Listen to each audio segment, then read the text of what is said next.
Hi guys. Okay, so le futur simple, this is the last verb tense that, well, it's the only verb tense that you're learning in grade 9. The rest of them were all um, purple sheets because they were all review. So le futur simple. Le futur simple veut dire will do something en anglais. Ce n'est pas une question, c'est un ton de verbe. So this is not a question, it's a verb tense. So it's not asking a question like, will this quarantine ever end? Or will we ever go back to school?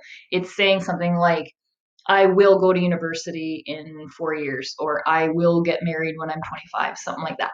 Okay, so pour conjuguer un verbe au futur simple, il faut ajouter les terminaisons à la fin du verbe à l'infinitif. So, il faut attacher la terminaison à un R. So this part is what I'm going to highlight. So for most of the verbs, doing futur simple is simple. That's why it's called that. Because all you do is write down the verb, stop at the R, and then add the endings on. So, alors, il faut enlever le E sur les verbes qui se terminent en RE. So here are the endings. So AI, AS, A, ONS, EZ, ONT. So as you know, I lay stuff out pretty like as simply as I can. So if you're getting confused, reread the instructions. So the example that I've given is the verb parler. So we're going to change this verb to talk into will talk. I will talk, you will talk, he will talk, or whatever. So here's the verb conjugated in future simple. Parlerai. Je parlerai.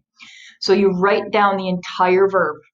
You stop at the R, and then you stick on the endings that are up here. So parlerai, parlera, parlera, parleront, parlerai, and parleront. Okay? Should be pretty easy. For all of the regular verbs, that's how you do it.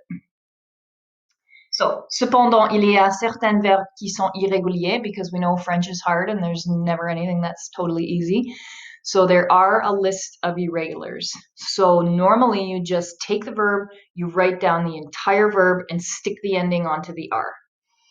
This, however, instead of writing down aller and then slapping on this ending, you start with a different word. So instead of saying allerai, you say j'irai. So if you're doing this with je, sorry, I'm mixing up my formatting now. Oops, sorry guys. So you'd say j'irai. So you start with this weirdo beginning. So if you want to use avoir, you go or. If you want to use devoir, you use devra. But the endings are still exactly the same. Okay, so I've given you an example of être. So if you had être to conjugate, you don't just write down être, stop at the R, and add the ending on. You have to start it off with sur, because that's what it says to use.